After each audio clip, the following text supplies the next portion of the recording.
Max के पास एक जादुई किताब थी। उसने उस किताब को एक कमरे में छुपा कर रख दिया था और अपनी पत्नी से बोला, तुम इस कमरे में मत जाना।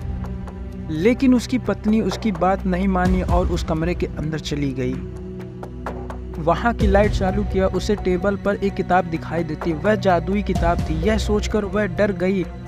उसने तुरंत कमरे की लाइट को बंद किया और कमरे से बाहर चली गई। थोड़ी ही देर बाद मैक्स वापस आया। वह तुरंत ही उस कमरे के अंदर गया। कमरे के अंदर जाते ही वह समझ गया कि उसकी पत्नी उस कमरे के अंदर आई थी। क्या आप अनुमान लगा सकते हैं कि किस चीज़ को देखकर उसे संदेह हुआ कि उसकी पत्नी कमरे में आई थी?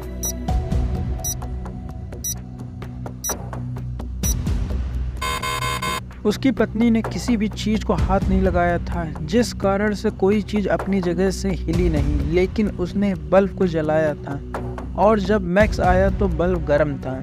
मैक्स ने तुरंत ही अनुमान लगा लिया कि उसकी पत्नी कमरे में आई थी।